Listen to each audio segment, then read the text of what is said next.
Extra marital affair, why we cheat on our husband. जो relationship होता है वो लंबा तब चलता है जब उसमें 3 चीजें कंप्लीट हो। क्या कराची कभी सही होगा? कराची जो है ना वो एक प्रोस्टिट्यूट की तरह है।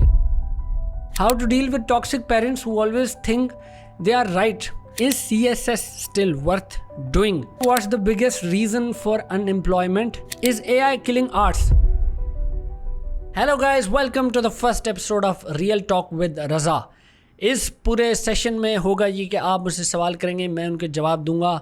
और without wasting any time let's go to our first question. पहला सवाल है, I am choosing a struggling guy over a settled one, is this a right choice? अच्छा ओके, आप एक स्ट्रगलर को चूज़ कर रहे हैं, लड़की है ये, हाँ, सेटल वाले को छोड़ के। अब इसका सीन ये है कि देखो, जो स्ट्रगलर है ना उसका ये है कि वो भूलेगा कभी नहीं। अगर आपने स्ट्रगल के दौरान उसका साथ दिया है ना, वो नहीं भूलेगा। ऐसे बहुत सारे लोग हैं जो बिलियनर्स हैं, बहुत सक्सेसफुल लोग हैं, उनकी बीवियाँ जो है ना वही वाली है, पहली बीवी जो तब उनके साथ थी जब वो स्ट्रगल करते थे, जब वो कुछ भी नहीं थे तब उनके साथ जो थी ना बंदी, वो उसको नहीं भूलते।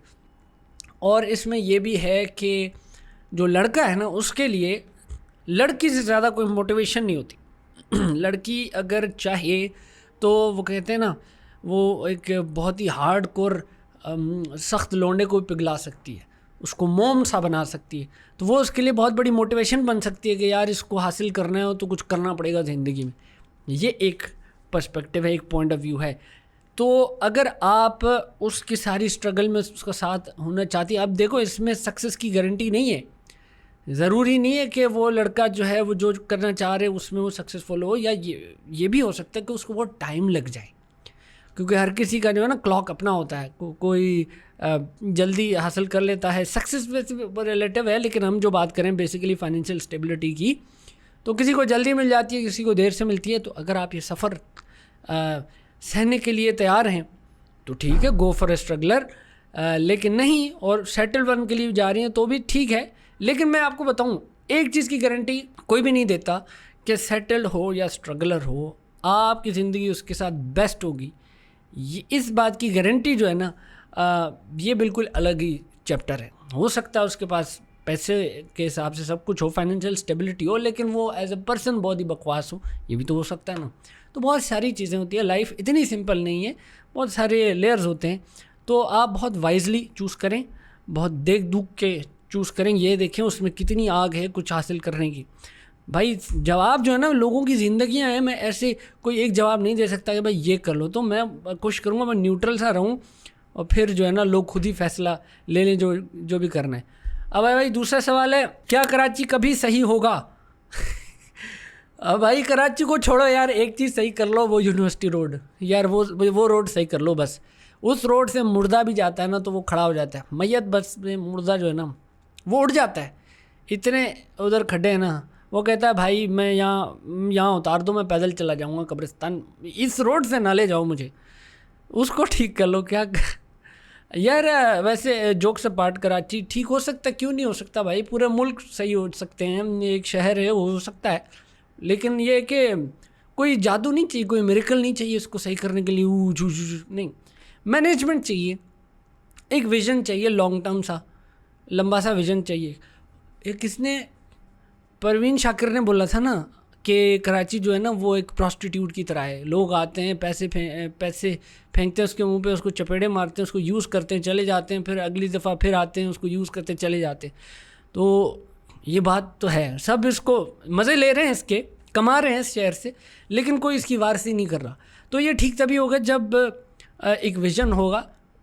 हमें कोई बैटमैन एज अ मेयर नहीं चाहिए, बस थोड़ी सी सोच समझ चाहिए, थोड़ा विजन चाहिए कि आगे लंबे अरसे तक इसको कैसे ठीक करना है, क्यों हम इसको ज़ाया कर रहे हैं। तो ये बड़ा लंबा सा टॉपिक है, इस पर वैसे एक बुक है बहुत ज़बरदस्त, वो अगर आप पढ़ते हैं तो बहुत समझ आ जाएगी कराची चलता कैसे, इतने केओस के साथ कराची कैसे चल रहा है। वो एक इक्विलिब्रियम में है, ऐसा इक्विलिब्रियम जो केओस और पीस के क्या बोलूँ, ऐसा एक इक्विलिब्रियम में चल रहा है कराची कि वो बिल्कुल बिखर भी नहीं जाएगा कभी, लेकिन कभी सही भी नहीं हो सकता। तो एक बीच में चल रहा है, एक इक्विलिब्रियम है, उसमें चल रहा है। उस बुक का नाम है Karachi ordered, disordered and the struggle for the city, ये अगली बुक है। अगली बुक तो मैं ये पढ़ूंगा वो एक को ख़त्म करने के बाद।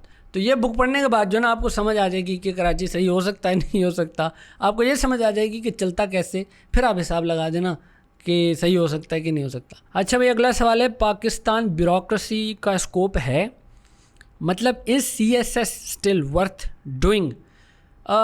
भाई CSS वर्थ डूइंग है कि नहीं?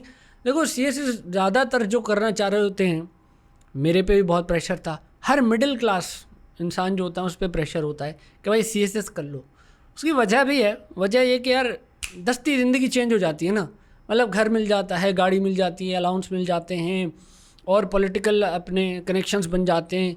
जो इम्पोर्टेंट लोग VIPs जो होते हैं उनके साथ आपके पावर आ जाती है, बेसिकली आपके पास पावर आ जाती है, रिस्पेक्ट आ जाती है, पैसा आ जाता है, और अचानक से हो जाता है ना, मतलब आपने एग्ज़ाम दिया, आपकी ज़िंदगी 180 डिग्री चेंज हो जाती है। तो जो मिडिल क्लास लोग हैं उनके लिए तो इससे बेहतर कोई चीज़ नहीं होती कि भाई इधर जाएंगे अचानक से रातों रात सब बदल जाएगा। ऑफ कोर्स वो एग्ज़ाम की मुश्किलात वो अलग एक चैप्टर है कि इतना आसान नहीं होता, बट स्टिल एक 180 डिग्री चेंज हो जाता है ज़िंदगी में, इसलिए लोग चाह रहे होते हैं कि ये करें। लेकिन ये जो स्कोप का वर्ड आपने यूज़ किया है ना, मुझे ये लगता है कि जो स्कोप देख के हम जहाँ भी जा रहे होते हैं ना, इसका बहुत बड़ा मसला ये है कि हम स्कोप से सिर्फ पैसे हमारा होता है, स्कोप यानी कि पैसे, ये लॉन्ग टर्म सस्टेनेबल नहीं है। क्योंकि अगर आपने कर भी लिया CSS लेकिन आपकी तबीयत ऐसी है कि आप नहीं झेल सकते, जो आपकी मॉरलिटी को जो चैलेंज किया जाएगा ना, क्योंकि आपके सामने करप्शन हो रही होगी, जो सिस्टम जिस तरह से इन्फेक्टेड है वो तो आप देख रहे होगे, तो वो अगर आप नहीं झेल पाए तो मेंटली आप बहुत डिस्टर्ब हो जाओगे। तो इसके चैलेंजेस भी हैं। अगर आप ऐसी कोई जॉब करते हैं जिसमें पैसा अच्छा है and you love your creative freedom, तो फिर आई वुड नॉट सजेस्ट कि आप CSS करो।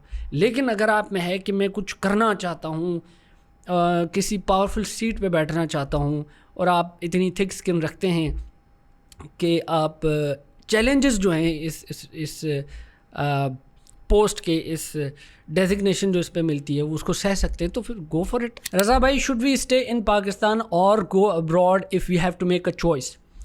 तो भाई इसका सिंपल है, ये मुल्क है रिच एलिट्स का, अगर आप उसमें फॉल करते हैं, वो क्या 3% है पता नहीं कितने, तो सही है, फिर आपके लिए क्या मसला है, फिर तो मज़े हैं आपके इस मुल्क में। अगर आपको अपने बच्चों को अच्छी तालीम देनी है तो सही है, बहुत सारे महंगे स्कूल्स हैं, ब्रिटिश स्कूल सिस्टम्स हैं, और जब वो यूनिवर्सिटी भेजना तो लंदन भेज दीजिएगा, सब इजी सी सॉर्टेड है आपके लिए। बल्कि इतना सॉर्टेड है कि यहाँ पे तो अगर आप रिच एलीट हैं तो you can get away with anything. आपने कोई पुठी हरकत की है तो भी आपके लिए इजी सीन है, तो आपके लिए जस्टिस जो है ना वो भी थोड़ा इधर उधर लूप होल्स फाइंड आउट कर सकते हैं आप। बाकी अगर आप जॉब पेशा हैं, मिडिल क्लास हैं, तो फिर यहाँ जो जॉब्स हैं उनमें इतनी पे नहीं है, ये भी एक रियलिटी है। तो मैं उन लोगों को बिल्कुल भी अपोज नहीं करता जो अपना सोचते हैं इस मुल्क में रह के और बाहर चले जाते हैं। हाँ, है तो बहुत बुरी सी बात हमारे मुल्क के लिए कि ब्रेन ड्रेन हो रहा है, यहीं पे उनको काम करना चाहिए। लेकिन अगर वो चाहते हैं भाई उनकी ज़िंदगी बेहतर हो और वो अपना सोच रहे हैं और जा रहे हैं और अपने बच्चों का सोच रहे हैं, तो भाई क्या ही आप, हर बंदा नहीं ना अभी कोई भगत सिंह हो सकता, सारे क्रांतिकारी नहीं होते, तो आई डोंट ब्लेम देम। ये सोच और अप्रोच होती है, और इसमें मुझे नहीं लगता कि ये गलत है ये सही है। बाकी आप बैठ के बदलना चाह रहे हैं सिस्टम को तो सही है, बेस्ट ऑफ लक, बहुत अच्छी बात है। तो ये आप पे है, ये मैंने आपको 2 सिनेरियोस बता दिए। आप मिडिल क्लास हैं, अपनी ज़िंदगी बेहतर चाह रहे हैं, चले जाएं, नहीं तो यहाँ ये ऐसा भी है कि बहुत सारी ऐसे वैक्यूम्स हैं जो इस सोसाइटी में हैं, मतलब कि एंटरप्रेन्योरशिप की बात कर रहा हूँ, ऐसे बिजनेसेस जहाँ पे यहाँ की कमी है और वो यहीं पे सक्सेसफुल हो सकते हैं। तो ऐसा भी कुछ देख लें कि यहाँ पे अगर वो चीज़ हो सके और कामयाब हो जाए तो वो भी ट्राई करके देख लें। तो टोटली डिपेंड्स ऑन यू, इसको ज़रा है ना देख लें। I want to do a research on rural Sindh honour killing cases, any suggestions please? Sir आप पहले तो गूगल करें, आपको इतने सारे केसेस मिल जाएंगे, बहुत सारे केसेस मिल जाएंगे, आप उनको पढ़ें। उसके अलावा फिर ग्राउंड रियलिटी पता करने के लिए आप जाएं उन जगहों पे, आप रूरल इलाकों में चले जाएं, वो आप लोग ढूंढें, उनसे इंटरव्यूज़ करें। असल रिसर्च तो ऐसे ही होती है। अगर आप प्रॉपर कोई डॉक्यूमेंट्री बनाना चाह रहे हैं या थीसिस अपने बनाना चाह रहे हैं तो जाएं, फिर रिसर्च करें, बात करें उनसे, और वो क्या कहना चाहते हैं उनकी आवाज़ें ज़रा आपके पास हो ना, तो ज़्यादा वज़न आएगा।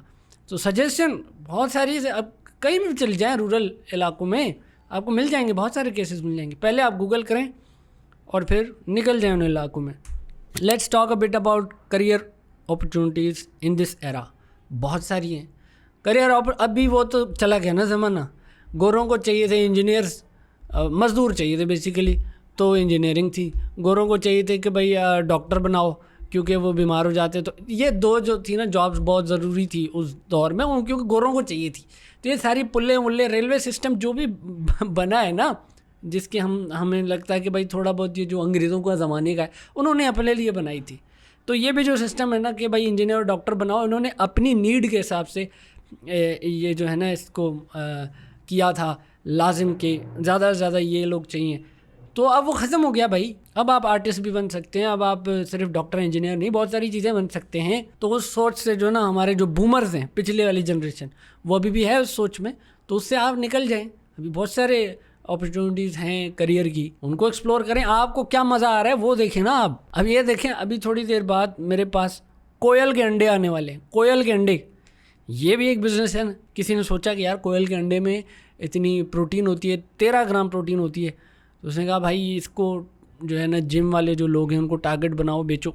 है सोच की बात। How to bring change in your life by reading books. I have read books but I don't see a visible change. फिर मुझे लगता है आप वही वाली बुक्स पढ़ रहे हैं जिनमें एक ही बात है, रटी रटाई। यार इस पे मेरा पर्सनल ओपिनियन है कि जो सेल्फ हेल्प बुक्स होती हैं ना, वो एक हद तक आपकी हेल्प करती हैं। शुरू में मुझे लगता है करियर के शुरू में ऐसे मुझसे बहुत सारे ऐसे सवाल आए हैं जो मैंने यहाँ पे स्किप किए, और मुझे पता था ये जो सवाल है ना ये हैं 20s वालों के सवाल, जो 20s के डेकेड में हैं, अभी जी रहे हैं। और वो एक ही किस्म के जैसे सवाल होते हैं कि अपनी इनसिक्योरिटी से कैसे बाहर आएँ, हार्ड टाइम्स को कैसे वो करें, फाइनेंशियल स्टेबिलिटी कैसे लाएं, ये एक ही किस्म के सवाल होते हैं। तो इस दौर में आप पढ़ लें सेल्फ हेल्प वाली किताब, ठीक है, लेकिन उसके बाद इस पूरे साइकिल में घुस मत जाएं, क्योंकि सारी किताबें एक ही तरह की बात कर रही होती हैं। और मैंने भी ऐसे देखा है, बहुत सारी सेल्फ हेल्प किताबें पढ़ के हुआ कुछ भी नहीं है, मैं वैसा का वैसा ही टेढ़ा ही हूँ, लेकिन मुझे पता बहुत सारा चल गया। अच्छा वक्त को मैनेज कैसे करते हैं, अच्छा जी डिसिप्लिन क्या होता है, सबकी डेफिनेशन पढ़ ली है, वो हो कुछ नहीं रहा। तो ये एक हद तक हेल्प कर सकती हैं। उसके अलावा मैं आपको बोलूँगा कि आप रियल लाइफ सिचुएशंस ज़रा देखें। उसके अलावा बहुत सारे सब्जेक्ट्स हैं, हिस्ट्री है, पॉलिटिक्स है, बायोग्राफीज़ पढ़ें, उनसे सीखें, लोगों की गलतियों से भी सीखें ना। सिर्फ आपको सेल्फ हेल्प किताबें अच्छी चीज़ें बता रही हैं, ये देखो ऐसे जो है ना तमीज़ तमद्दुन वाली बातें तो आपको बचपन से बड़े लोग सिखा ही रहे हैं। स्कूल में टीचर मॉरल लेक्चर देते थे, फिर पेरेंट्स देते थे, क्या हुआ एक हद तक ही असर होता है। कई दफ़ा आप लोगों की गलतियों से सीखते हैं। ऐसी किताबें भी तो पढ़ें, आप ये देखें, ये भी तो पढ़ के देखें कि भाई फॉर एग्ज़ाम्पल कि जी किसी डिक्टेटर को पढ़ लें कि उसने कैसे जुल्म किए थे, उस वजह से क्या क्या हुआ था। आपको बहुत सारी चीज़ें उससे समझ आ जाएंगी कि यार एरोगेंस जो ये अकड़ है वो कितनी बुरी चीज़ है। बहुत सारी चीज़ें देखो, ये रिफ्लेक्ट करने वाली बात होती है। आप कहाँ से क्या सीख रहे, कहीं से कुछ भी सीख सकते हैं। आपको कोई दरवाजे खुले होने चाहिए आपके। तो ये साइकिल से निकलें और ज़रा जो पढ़ रहे हैं ना उसको फैलाएं, ज़रा उसके जॉनरास को फैलाएं, एक ही किस्म की किताबें ना पढ़ें। लव मैरिज के लिए पेरेंट्स को कैसे राज़ी करें, या कज़न मैरिज के डिसएडवांटेजेस पेरेंट्स को कैसे बताएं। यार लव मैरिज के लिए पेरेंट्स को कैसे राज़ी करें, ये बहुत बड़ा, मैंने अभी लास्ट वीडियो बनाई थी उसमें मैंने ये बोला भी था कि लव मैरिज का ना हमारी सोसाइटी में बहुत सिंपल है। लव मैरिज तो अगर कोई कपल करना चाह रहे हैं तो उनकी करा दी जाती है किसी और के साथ, आपस में नहीं। अजीब सा ये जो है ना एक सिनेरियो है, और ये किसी भी तरह से जस्टिफाइड नहीं है, मतलब इस्लामिक अप्रोच से भी नहीं। इस्लाम कहता है कि दोनों का राज़ी होना बहुत ज़रूरी है, लेकिन पेरेंट्स कभी भी जो है ना नहीं चाहते। और एक और चीज़ है कि इसको बड़े तरीके से देखना चाहिए। अगर आपकी औलाद आपके पास आ रही है, भाई मुझे ये पसंद है, मुझे पता है बहुत ज़्यादा नादानी होती है, टीनेज में भी आ जाते हैं कि मुझे फ़लानी से प्यार है, मेरा रिश्ता यहीं पे करा दो।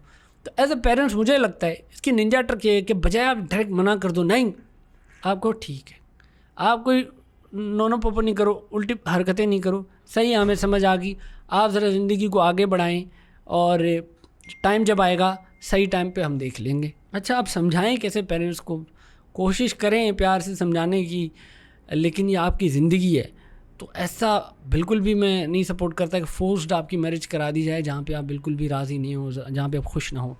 तो उनको समझाने की कोशिश करें, गुस्से से नहीं, ज़रा तमीज़ से और प्यार से कभी कभी जो है ना समझाने की कोशिश करें तो हो सकता है ऐसा। और ये देखें किसी और के अगर वो इन्फ्लुएंस में है, किसी चाचू मामू के, किसी और रिश्तेदार के, उनसे भी बात करके देखें। मुझे समझ आ गई आपको वो कज़न मैरिज ही कराना चाह रहे, लेकिन इसके डिसएडवांटेजेस जो है ना वो सीधी बात है, साइंस पूरी बता रहा है कि क्या क्या है। 3 गुना ज़्यादा, 3 टाइम्स ज़्यादा जेनेटिक डिसऑर्डर्स की चांसेस बढ़ जाते हैं, और भी बहुत सारी चीज़ें। इस पर जुनैद अकरम की पूरी एक डिटेल वीडियो है, मैं आपको रिकमेंड करूँगा, वो अपने माँ बाप को दिखा दें एक दफ़ा। You were intellectual to begin with but Mona amplified, Mona जिसको नहीं पता हमारा बेगम का नाम है, but Mona amplified your intellect, वरना आप फलाने बन जाते। मैं इसका नाम नहीं लूँगा, नापाक हो जाऊंगा, मुझे वज़ू करना पड़ेगा। यार थैंक यू सो मच। अगर आपको ऐसा लगता है कि मैं अपने आप को नहीं बोलता ऐसे कि मैं इंटेलेक्चुअल हूँ, ऐसे अच्छा नहीं लगता।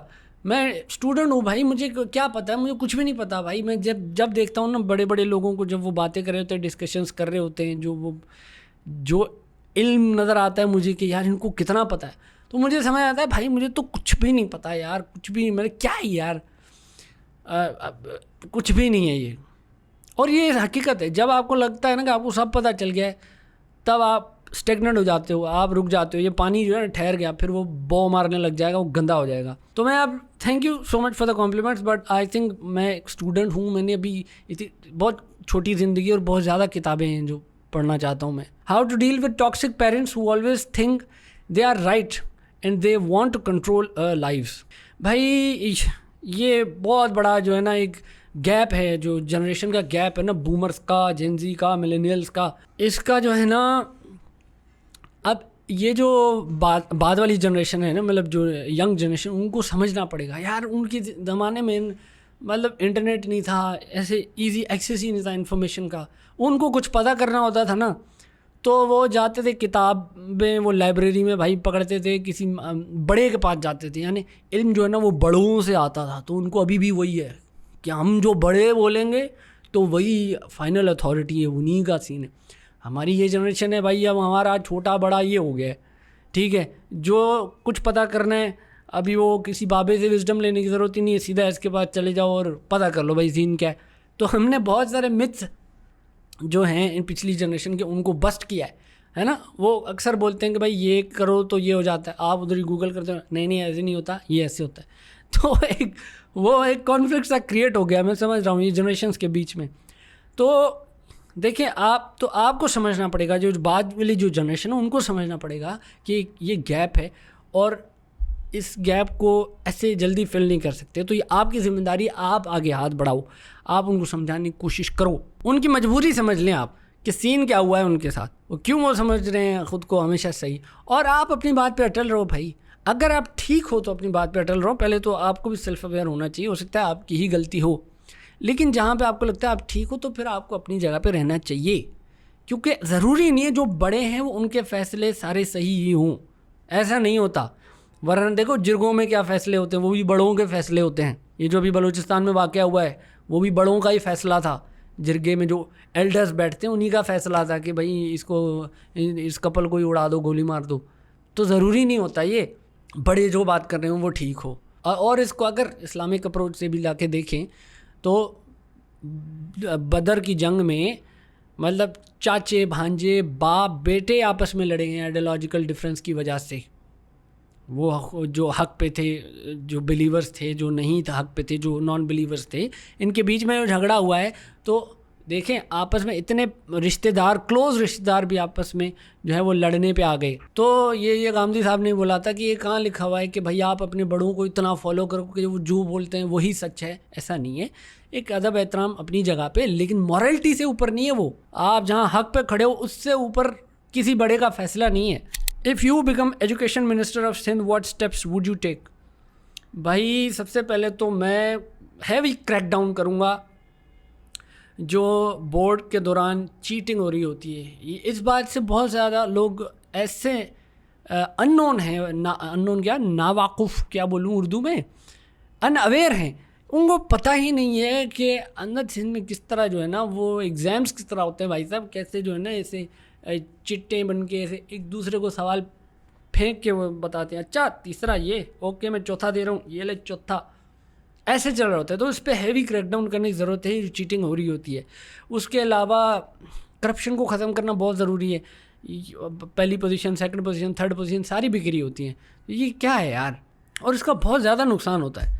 मैं सिंध का स्टूडेंट हूँ, ये सारे एजुकेशन के बाद जब मैं इस्लामाबाद गया पढ़ने, फिर मैंने पंजाब का देखा, तो मुझे क्लियर विजिबल फ़र्क नज़र आया कि यार पंजाब के बहुत, साउथ पंजाब से कोई आया हुआ है बच्चा और वो इतना टैलेंटेड है, इतना पढ़ा लिखा है वो लड़का, उसको इतनी समझ है कि वो जल्दी से ग्रैस्प कर रहा है जो वहाँ पढ़ाया जा रहा है, और मुझे एक टके का कुछ समझ ही नहीं आ रही भाई, क्योंकि एक फाउंडेशन जो है ना वही सारी ख़राब है। अब हम हर चीज़ भी फेडरल पे ब्लेम कर देते हैं कि भाई वो अब ये तो हमें खुद से ही करना है ना भाई, ये तो हमारे मसले हैं ना, इनको तो खुद ठीक करना है। सीधा सिर्फ जो है ना बस अगलों पे ब्लेम करना भी सही नहीं होता। तो heavy crackdown is what will make things better. Is AI killing arts? Of course not. ये इस सोच से निकल आए हैं भाई, ये जो पुरानी सोच होती है ना कि जो तरक्की को अपोज कर रही होती है, जो टेक्नोलॉजी को अपोज कर रही होती है ना सोच, इससे बाहर आ जाए। इसने बहुत नुकसान किया यार, आप ना बने वो। जैसे गलीलियो ने बोला था कि भाई ये हीलियोसेंट्रिक सिस्टम है, सोलर सिस्टम जो है ना, सूरज बीच में है, आप ये गलत सारों पढ़ा रहे हैं कि जो आप ये गलत समझ रहे हैं कि जो अर्थ है हमारी वो सेंटर में है, बाकी सब इसके इर्द गिर्द घूम रहा है, ऐसा नहीं है। उसने ये बोला भाई सारे जो उस वक्त के जो आलिम थे वो पीछे पड़ गए गलीलियो के, ये कैसे तुमने बात कर दी। इंटरनेट जब आ रहा था तब भी जो है एक जनरेशन ये कह रही थी कि वाह भाई अब तो भाई साहब हर घर में जो है ना वो बस अब गंद ही फैलेगा, सिर्फ गंद फैलेगा। तो ऐसा नहीं होता भाई, ऐसा नहीं होता। AI जो भी तरक्की होती है ना, कुछ लोग होते हैं उसको रोकने की कोशिश कर रहे होते हैं और उसमें से सिर्फ कीड़े निकालते हैं। ऐसा मत करें, ऐसा नहीं होता। AI is not killing arts, बल्कि आपको AI के साथ दोस्ती करनी चाहिए। हाँ, अब जिस तरह वो डिजिटल पेंटिंग करते थे लोग, अब मैं सिर्फ एक प्रॉम्प्ट देता हूँ, ठाक करके वो सारी बन जाती है। पहले जो वो लड़के होते थे, मायरा खान का डिजिटल पेंटिंग बना रहे, फलानी की डिजिटल पेंटिंग इतनी मेहनत करके बना रहे हैं शाउट आउट लेने के लिए। अब वो भाई साहब गिबली आर्ट स्टाइल करूँगा, ChatGPT पर ठाक करूँगा, वो सारा दे देगा मुझे। तो अब उनको रोने की ज़रूरत नहीं है, उनको AI के साथ दोस्ती बनाने की ज़रूरत है और उसको अच्छे तरीके से इस्तेमाल करने की ज़रूरत है। जैसे मेरे YouTube चैनल के सारे थंबनेल्स बेहतर हो गए बिकॉज मैं AI का यूज़ कर रहा हूँ। इस तरह उसके साथ दोस्ती करें भाई, वो आर्ट्स को नहीं मार रही। ऐसे ही जैसे वो पुराने ज़माने में PC होता था, वो अब मैं तो उस ज़माने पैदा नहीं हुआ, लेकिन एक कॉलर होता था बीच में, ऑपरेटर, वो आपको फ़ोन मिला के देता था। अब जब फ़ोन आ गए तो उसकी जॉब ख़त्म होगी। तो जॉब्स तो ख़त्म होती रहती है, नई क्रिएट होती रहती हैं जॉब्स विद टेक्नोलॉजी। तो AI is not killing arts, भूल जाइए, बल्कि वो इन्हांस कर रहा है। As common public how can we grow our country? भाई as a common public you grow yourself. आप ग्रो करें, अपने आप को ग्रो करें, क्योंकि आप ही से है मुल्क सारा, है ना। हुक्मरान भी यहीं से ही निकल रहे हैं। आप अपने आप को बेहतर करें भाई। हर चीज़ सिर्फ जो है ना, हर चीज़ बस गवर्नमेंट पे ब्लेम कर देना ही नहीं होता। आप क्या कर रहे हैं? लोग लिटरली कचरा फेंक रहे होते हैं उधर, और वहीं पे ही गवर्नमेंट की बुराई भी कर रहे होते हैं, कचरा फेंक रहे होते हैं। मैं आपको एक किस्सा सुनाता हूँ। मैं जब मेरे पास गाड़ी नहीं थी, बाइक थी, तो मैं एक सिग्नल पे रुका। मेरे साथ जो है ना एक बहुत नई उस वक्त सिविक जो थी ना वो थी, और अंदर बाबे बैठे हुए थे, इन्हें बड़ी उम्र के लोग बैठे हुए थे। तो मैंने उनको देखा, मैंने कहा यार क्या लाइफ है। हंस रहे थे आपस में, कहा यार क्या लाइफ है यार इनकी, देखो यार मैं भी बड़ा हो जाऊँ तो अपने दोस्तों के साथ ऐसे एंजॉय करना चाहता हूँ। देखिए कितने बुढ़े बुढ़े हो गए, लेकिन they are enjoying the life, क्या बात। उसी वक्त क्या हुआ, उस गाड़ी का दरवाज़ा खुला, इतना बड़ा एस्ट्रे उस बंदे ने, बाबे ने निकाला, वो पूरा का पूरा उसने एस्ट्रे जो है ना उधर ही सिग्नल पे गिरा दिया और चला गया। अब वो एस्ट्रे हवा की वजह से लोगों की आंखों में चला गया। मैंने उसी वक्त सोचा मैंने इसके जैसा जाहिल नहीं बनना। ये सोफिस्टिकेटेड ये सूट पहन के जो गाड़ी में बैठा है नहीं, लेकिन है ये जाहिल, मैंने ऐसा नहीं बनना भाई। मैं अपनी मोटरसाइकिल पे ही अच्छा हूँ, लेकिन अब मैं पढ़ा लिखा हूँ, यही बेहतर है। तो अपने आप को ग्रो करें भाई, सब सही हो जाएगा। Why is getting visa and appointments to go abroad for study और job is so difficult for Pakistanis? फिर तो आपने पाकी लिखा हुआ है, पाकी ना लिखे, पाकी इज़ अ डेरोगेटरी वर्ड जो गोरे यूज़ करते हैं, पाकिस्तानी होना चाहिए। अच्छा, मे बी वो वर्ड्स की वजह से, लिमिटेशंस की वजह से हो। अच्छा, बट ये है कि यार हरकतें देखो ना हमारी, ये भी लेट सी बात है। हम जहाँ गए हमने गंद फैलाया है, इसमें तो कोई शक नहीं है। और अब ये दुबई की मैंने पूरी वीडियो बनाई थी कि दुबई में क्या क्या हरकतें कर रहे हैं। सऊदीया में देखें भाई, वहाँ पे भीख मांग रहे हैं, पूरे जो है ना माफियाज जो हैं वो अपना काम कर रही हैं, ट्रैवल एजेंसीज़ की, वो लोगों को लेके जाती हैं, उनसे भीख मंगवाती हैं सऊदीया में, ख़ास तौर पे जो रिलीजियस जगहें होती हैं मक्का मदीना में, फिर वो वापस आते हैं, उनसे वो शेयर ले लेते हैं। तो ये सब तो चल रहा है। सऊदीया को, गल्फ़ को तो हमने बहुत ख़राब कर दिया है अपने लिए। अभी तो हमारे दोस्त हैं बिलाल हसन, वो मिस्ता पाकी, वो कह रहे थे मुझे लाओस कंट्री देखे, लाओस, उसने रोक लिया, कंबोडिया पे रोक लिया। ऐसी ऐसी ट्रीटमेंट हो रही होती है ना एयरपोर्ट पे पाकिस्तानियों के साथ।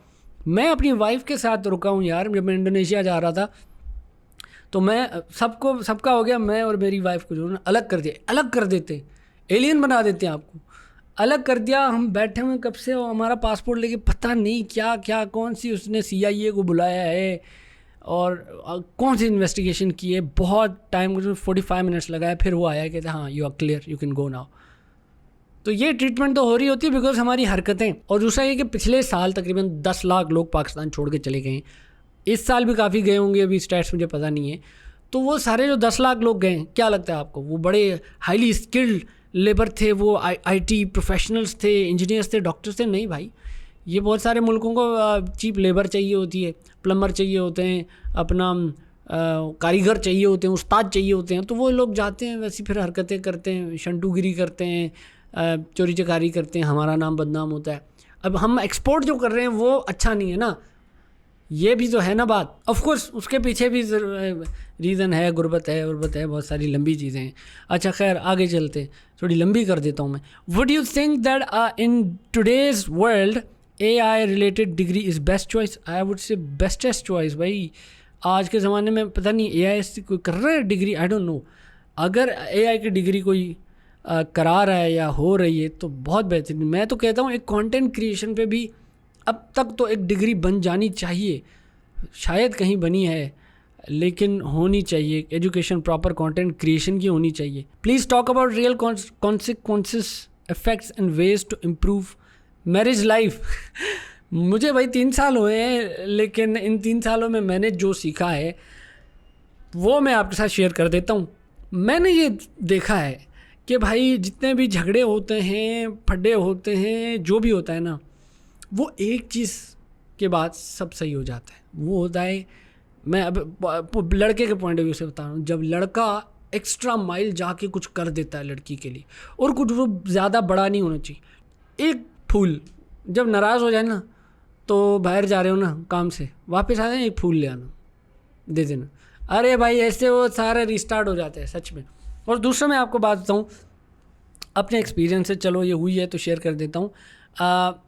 शुरू में जब एक दूसरे को समझने की कोशिश करते हैं तो बड़े फड्डे वड्डे होते हैं, हमारे भी हुए।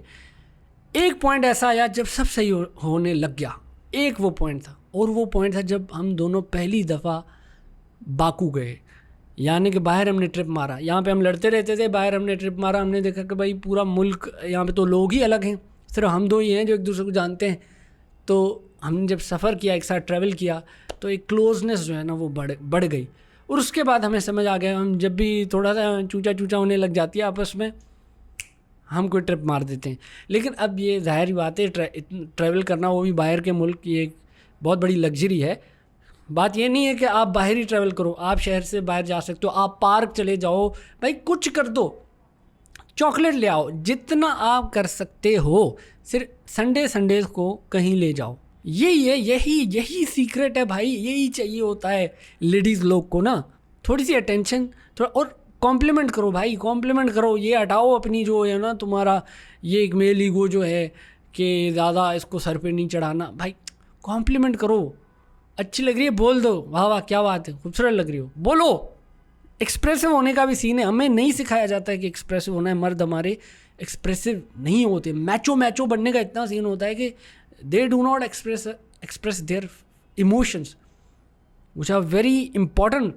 और इसको बहुत वैल्यू कर रही होती हैं औरतें। ये मुझे समझ आया है।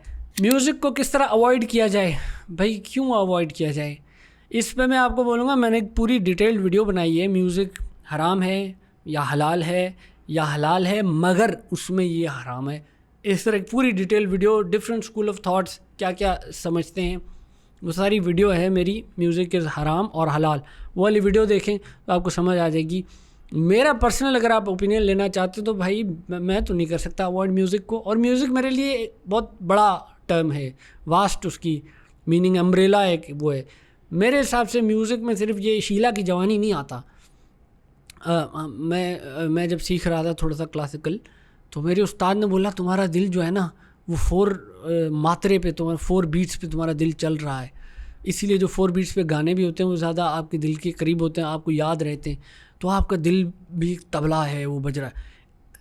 मतलब ऐसी ऐसी बहुत ज़्यादा मैंने उस वीडियो में बहुत डिटेल जिक्र किया है कि म्यूज़िक जो है ना वो बहुत बड़ी चीज़ है। सिर्फ ये गाने नहीं है जो आप बॉलीवुड के और इसके उसके सुन रहे होते हो। तो मैं पूरा नहीं शुरू करना चाहता, एक लंबी सी बात है। बहरहाल आप वो वीडियो जाके देखें। What are your thoughts on Pakistani weddings? Don't you think they are too long?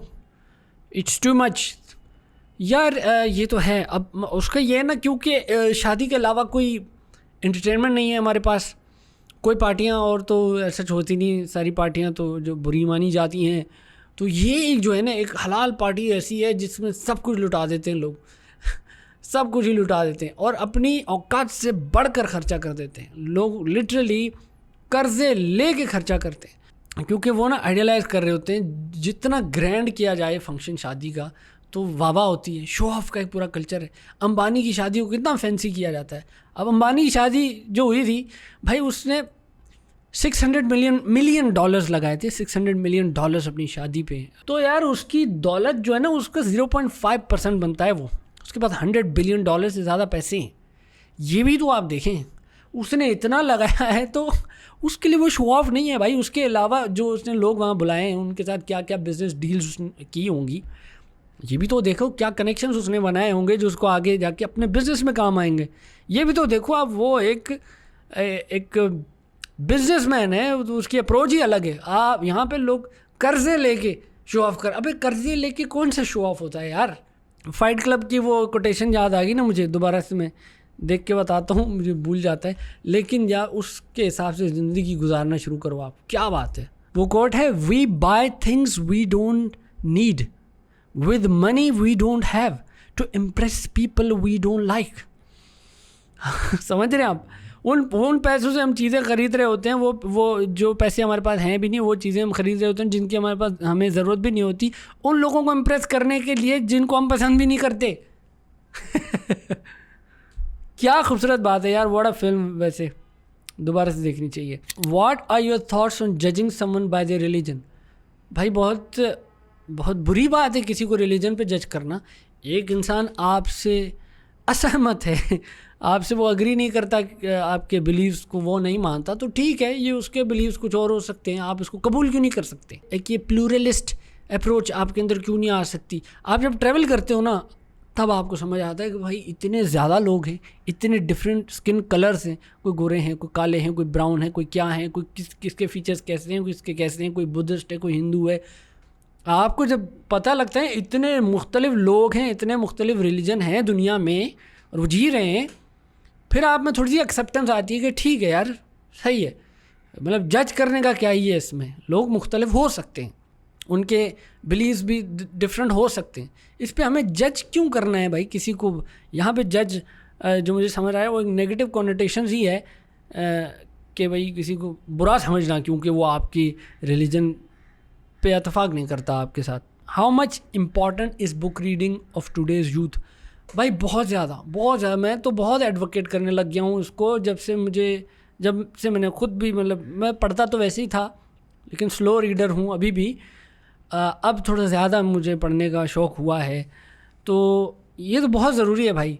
और मुझे वो लोग जो है ना, मैं कोई इम्प्रेस नहीं होता उनसे जो कहते हैं कि मैंने उस्ताद कोई किताबें नहीं पढ़ी, मैंने जो पढ़ा है ज़िंदगी से पढ़ा है। भाई वो तू नहीं कर सकता मुकाबला उससे जिसने किताबों के ढेर पढ़ लिए हैं, क्योंकि वो किताबें भी पढ़ रहा है, वो ज़िंदगी से भी पढ़ रहा है, तो वो आपसे आगे ही है इस रेस में। आपकी एक ज़िंदगी है, आप उससे जितना सीख सकते हो सीख लोगे, ठीक है। लेकिन सोचिए, आपने गांधी की ज़िंदगी भी पढ़ ली, आपने मोहम्मद अली जिन्ना की ज़िंदगी पढ़ ली, आपने लेनिन की ज़िंदगी पढ़ ली, आपने नेल्सन मंडेला की ज़िंदगी भी पढ़ ली। अब उनकी ज़िंदगी से क्या क्या आपने सीखा ये भी तो देखो। आप तो आगे चले गए ना इस रेस में।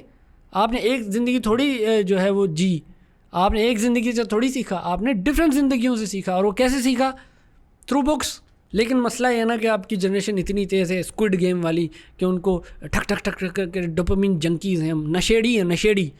वो बैठ ही नहीं सकते इससे कि बैठ के बहुत फोकस चाहिए होता है, बोरियत चाहिए होती है, बोरियत का आदी होना पड़ेगा तब ये होता है। फिर इसके फिर बहुत ज़्यादा फ़ायदे होते हैं, सीधी बात है, किताब पढ़ने के तो बहुत इंपॉर्टेंट है। मैं तो आपको कहूँगा अगर आप नहीं पढ़ सकते तो आप ऑडियो बुक सुन लें यार।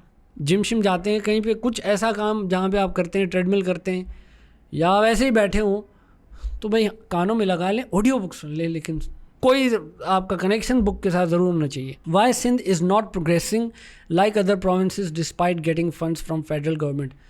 भाई बात थोड़ी पॉलिटिकल है, मैं इतना नहीं घुसूँगा इसमें, लेकिन बात यह है कि जो लोग पावर में हैं वो नहीं रिप्रेजेंट करते आम आवाम को, ये हकीकत है। और जब तक आम आवाम को रिप्रेजेंट करने वाली पार्टियां नहीं होंगी तब तक कुछ भी नहीं हो सकता। और जो रूल कर रही होती हैं पार्टियां, लोग जो ये भी बोलेंगे तो फिर उनको वोट क्यों मिलते हैं? तो भाई वोट उनको नहीं मिलते डायरेक्टली। मैं आपको बताऊं, एक सरदार जिसको वोट कर देता है पूरा गांव उसी को वोट करता है। फ्यूडल सिस्टम है, इसी तरह ही चल रहा होता है और ऐसे ही चल रहा है। और उसका ये भी है कि इतनी एजुकेशन देनी भी नहीं है, इतनी एजुकेशन दे दी तो फिर शऊर आ जाता है, शऊर आ जाता है तो सवाल करने लग जाते हैं, सवाल करने लग जाते हैं तो फिर पावर ख़तरे में आ जाता है। तो ये एक साइकिल है भाई। Raza sir, what's your opinion about philosophy that makes a mind depress, should we avoid it? भाई फ़लसफ़ा क्यों नहीं पढ़ना चाहिए यार? वैसे अल्लामा इकबाल ने फ़लसफ़ा पढ़ के बाद में बोला था कि ये मैंने बहुत टाइम ज़ाया किया, क्यों मैंने इस पर। लेकिन अल्लामा इकबाल भी इंसान थे, ज़रूरी नहीं जो भी उन्होंने कहा है कि वो ही बस हक सच है। और वो नहीं, वो अल्लामा इकबाल थे, ठीक है, हम आप पढ़ लो उनको, सारी अच्छी बातें सही गुड सीन है, लेकिन मैं डिसएग्री करता हूँ। हाँ बिल्कुल डिसएग्री करता हूँ। भाई फ़लसफ़ा आपका दिमाग खोल के रखता है। और मैं आपको एक बात बताऊँ, फ़लसफ़ा मैंने नहीं पढ़ा, मेरे इधर जो फ़लसफ़े के अब्बू हैं उधर बुक्स पढ़े हुए इनके, बियॉन्ड गुड एंड इवल, और कौन सी है, और 10 पोगज़ारा थुसरा, फ्रेडरिक नीचा की। इसको मैंने पता है क्यों नहीं हाथ डाला, क्योंकि मुझे पता है कि ये थोड़ा सा दिमाग मेरा घुमा देंगी। इसके लिए अभी मैं मेंटली रेडी नहीं हूँ। मैंने बाकी 100 किताबें और पढ़ी हैं और इसके लिए मैं मेंटली रेडी हो रहा हूँ। इसके फ़लसफ़ा पढ़ने का टाइम होना चाहिए, राइट टाइम पे अगर आप नहीं पढ़ते तो बिल्कुल आप डिप्रेस हो सकते हैं। इसका right time, when you are mentally ready for it, it is a hard to swallow kind of a pill. Digestion में मसला होता है इसको। तो क्योंकि मैंने देखा है, मेरे कुछ ऐसे दोस्त हैं जो वैसे एक लाइफ में ऐसे फेज़ में चल रहे थे थोड़ा जो डिस्टर्बिंग था, फिर उन्होंने फ़लसफ़ा पढ़ लिया और मसले में चले गए वो। तो ये आपको तब पढ़ना चाहिए जब आप ज़िंदगी में बिल्कुल ओके चल रहे हो और आप इतने मेंटली स्ट्रॉन्ग हो to swallow these heavy pills, फिर आप इनको पकड़ो। मैंने अभी तक इसको नहीं पकड़ा, मैं शायद पकड़ने वाला हूँ 2-3 किताबों के बाद मैं इसको देखूंगा भाई, अभी नहीं। लेकिन अवॉइड बिल्कुल भी नहीं करना चाहिए भाई, बहुत कमाल चीज़ है यार। एक और सवाल है, what's the biggest reason for unemployment and poverty, lack of opportunities और एजुकेशन सिस्टम? भाई बहुत सारी रीज़न्स हैं अनएम्प्लॉयमेंट के। देखो हमसे मैनेज नहीं हो पा रहा, सीधी सी बात है। तो आबादी बढ़ती जा रही है, रिसोर्सेज हमारे पास कम हैं और जो इन्वेस्टमेंट्स हैं, इन्वेस्टमेंट्स नहीं है भाई। इन्वेस्टमेंट जिसके पास जो पैसा आता है वो ऐसी जगह पे इन्वेस्ट करता है जो प्रोडक्टिव नहीं होती। किसी आपने अमीर आदमी को देखा हो उसने एक कंपनी खोलने की कोशिश की हो जिससे मज़ीद जॉब्स जनरेट हुई हो, ऐसा नहीं होता। पहला काम होता है पैसे आ गए, ठा करके प्लॉट्स ले लिए, ठा करके रियल एस्टेट में इन्वेस्ट कर दिया।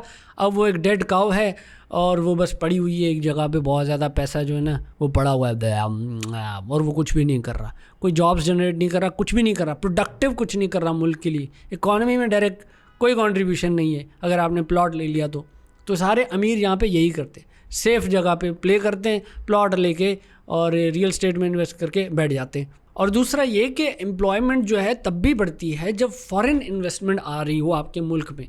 और हमारा मुल्क आपको पता है ये फैसिलिटेट नहीं करता बाहर से इन्वेस्टमेंट्स आएँ। कोशिशें चल रही हैं, चाहते भी हैं, बहुत ज़्यादा चाहते हैं कि बाहर से इन्वेस्टमेंट्स आएँ, लेकिन उसके लिए फिर इकदाम उठाने पड़ेंगे ना। आपको अपने कंट्री को इस तरह ऐसा बनाना पड़ेगा कि बाहर के कंट्रीज़ की जो कंपनीज़ हैं वो आएँ यहाँ पे, उनको ये मार्केट समझ आए। तो जब बाहर से इन्वेस्टमेंट्स आती हैं तब भी बहुत ज़्यादा जॉब्स क्रिएट होती हैं, और वो यहाँ पे नहीं हो रहा। फॉर एग्ज़ाम्पल मैं आपको देता हूँ, जैसे समंदर के किनारे जाते हैं आप, तो कराची में बहुत सारे लोग कहते हैं यार यहाँ पे रिजॉर्ट्स क्यों नहीं है, यार यहाँ पे वो वैसा क्यों नहीं है जैसे बाहर के मुल्कों में होता है। तो भाई ये रिजॉर्ट्स ये सारी सिर्फ लोकल लोगों की इन्वेस्टमेंट्स थोड़ी होती है वहाँ पे, वहाँ इंटरनेशनल इन्वेस्टमेंट्स भी होती हैं, बाहर से इन्वेस्टमेंट्स भी होती हैं। तो यहाँ पे बताओ कौन करेगा इन्वेस्टमेंट? आपकी इन्वेस्टमेंट यहाँ पे सिक्योर नहीं है ना, क्योंकि आपकी इकॉनमी इधर उधर हो जाती है, दिगड़ दुगड़ चल रही होती है, डॉलर थोड़ा सा एक दो ऊपर चला गया, महंगाई हो गई, ये हो गया वो हो गया। इस वजह से अनएम्प्लॉयमेंट बहुत ज़्यादा है, क्योंकि अपॉर्चुनिटीज़ नहीं है, कम है। लेकिन अब ये देखो, जब लिमिटेड होती है ना रिसोर्सेज, तभी क्रिएटिविटी जन्म लेती है, उसी में ही आपने गेम उठानी है। ये आपकी अब जो है ना, ये आपका वो है, कमाल करके ही दिखाओ। आपने रीज़न पूछे, मैंने एक रीज़न बता दिया, और भी बहुत सारे हैं। Extra marital affair, why we cheat on our husband wife and how one should not fall in it. यार इस पे ना एक साइकोलॉजिकल थ्योरी है एक बंदे की, स्ट्रेसबर्ग उसका नाम है। मैं खोल देता हूँ यहाँ पे ताकि मैं आपको आराम से समझा सकूँ। अच्छा भाई, वो आदमी ये कहता है कि एक जो रिलेशनशिप होता है वो लंबा तब चलता है जब उसमें 3 चीज़ें कंप्लीट हों। यानी जो ट्रायंगल है ना, उसके 3 कोने जब तक फिल नहीं होंगे वो एक कॉन्ज्यूमेट लव नहीं बनेगा, यानी वो लंबा चलने वाला प्यार नहीं होगा, वो टूट जाएगा, कुछ न कुछ हो जाएगा। अब वो 3 चीज़ें, जो 3 कोने हैं ट्रायंगल के, वो क्या हैं वो मैं आपको बताता हूँ। एक है इंटीमेसी, ये ट्रायंगल है, ऊपर है इसके इंटीमेसी। इंटीमेसी बोले तो इसमें सेक्सुअल पैशन नहीं है। इंटीमेसी सिंपल ये है कि देखें, आपको अपने पार्टनर को देख के अच्छा लग रहा हो, उसके साथ बैठ के अच्छा लग रहा हो, आप a simple hug, all these things, इसको इंटीमेसी बोलते हैं। इसका ज़िंदा होना ज़रूरी है। ये जो हम वो वाला नहीं है, वो जो नहीं बचपन में वो प्यार होता है कि मैं इसके बारे में गंदा नहीं सोचता लेकिन मैं उससे प्यार करता हूँ, वो वाला प्यार, समझ रहे हो? उसका होना, इंटीमेसी का होना बहुत ज़रूरी है। दूसरा, उसमें पैशन का होना बहुत ज़रूरी है, यानी आपका जो सेक्सुअल रिलेशनशिप है वो बहुत अच्छा होना चाहिए। सेक्सुअल पैशन बहुत ज़्यादा ज़रूरी है, इसकी कमी नहीं होनी चाहिए, वरना मसला होगा। तो एक जो एंगल है, एक जो कोना है ट्रायंगल का, वो ये भी है। तीसरा है डिसीशन या कमिटमेंट होनी चाहिए कि मैं तुम्हारा हूँ या मैं तुम्हारी हूँ, मैं कहीं नहीं जाऊँगी। जब ये इन तीनों चीज़ों को पूरा करेंगे तब ये लंबा चलेगा। अब एग्जांपल्स लेके देख लेते हैं, ठीक है? फॉर एग्जांपल, एक रिलेशनशिप है जिसमें पैशन तो है, कमिटमेंट भी है, लेकिन इंटीमेसी नहीं है। यानी ऐसी शादी जिसमें चुमन लोग को भी बहुत अच्छा हो रहा हो, जिसमें कमिटमेंट भी है, क्योंकि वो शादी है तो कमिटमेंट है, लेकिन उसमें इंटीमेसी नहीं है, वो बचपने वाला प्यार नहीं है, तो वो नहीं चलेगी लंबा, क्योंकि वो फिर इमोशनल एक गैप होगा, और वो इमोशनल गैप कोई और फिल कर लेगा, कोई और लड़का या कोई और लड़की वो फिल कर लेगा, जब वो आपकी केयर करेगा, जब वो आपके लिए फ्लावर्स लेके आएगा, समझे? तो ये जो है ना, खाली इसको नहीं रखने देना, वरना कोई और फिल कर लेगा, फिर ये रिश्ता नहीं चलेगा।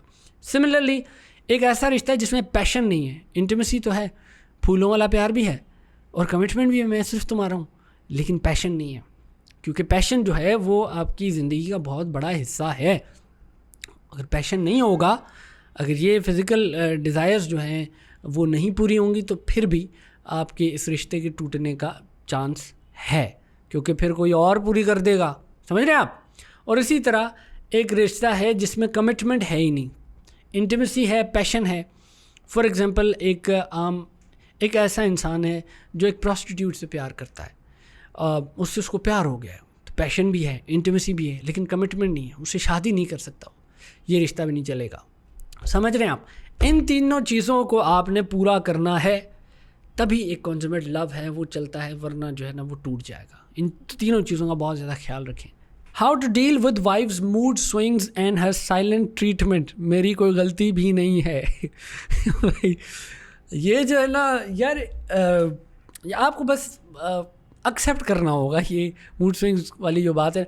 बल्कि फादर ऑफ साइको एनालिसिस जो सिगमंड फ्राइड हैं, उनकी एक कोटेशन है कि एक सेकंड में निकाल लूँ ज़रा। वो कहते हैं कि the great question that has never been answered and which I have not yet been able to answer despite my 30 years of research into feminine soul is, क्या इतनी रिसर्च करने के बाद औरतों पे मुझे आज तक एक चीज़ समझ नहीं आई, क्या? What does a woman want? एक औरत को क्या चाहिए? तो ये फादर ऑफ साइको एनालिसिस जो है ना वो भी नहीं पता कर पाया। बहरहाल कहने की बात यह है कि मूड स्विंग्स जो होते हैं दे आर वेरी अनप्रिडिक्टेबल, नहीं समझ आता। तो यही है, आपको इस चीज़ को समझना पड़ेगा कि इसको समझना थोड़ा मुश्किल है, इसको कबूल करना पड़ेगा। आपको लड़ना नहीं है उन मूड स्विंग से भाई। वो गुस्सा है तो आपको गुस्सा नहीं करना, आपको ये समझना है कि यार मैं समझ सकता हूँ कि क्यों गुस्से में, उसका कॉज समझना पड़ेगा आपको। और ये साइलेंट ट्रीटमेंट है, नहीं कुछ नहीं हुआ ऐसे ही है भाई, फूल वूल करा दो आप, ये ठीक हो जाएगा। और विद टाइम आपको एक्सपीरियंस भी हो जाएगा कि इसके साथ कैसे डील करना होता है। एक और कोट है इसको लेके ऑस्कर विल्डे, एक आयरिश पोइट से, women are meant to be loved not to be understood. इनको समझने की ज़रूरत नहीं है, इनसे प्यार करने की ज़रूरत है। तो भाई ज़रा प्यार से संभाले, सब कुछ हो जाएगा, इजी सीन है। तो गाइज़ ये थे आज के सवाल। आई होप आपको ये वीडियो पसंद आई होगी। अगर आपको पसंद आई तो फिर अगले मंथ भी एक बनाएंगे, मंथ में एटलीस्ट एक तो वीडियो ऐसी हम बनाएंगे जिसमें आपके सवालात के जवाबात हम देंगे। Okay guys, see you in the next video. तब तक के लिए भाई को दें इजाज़त, मैं चला, गुड बाय।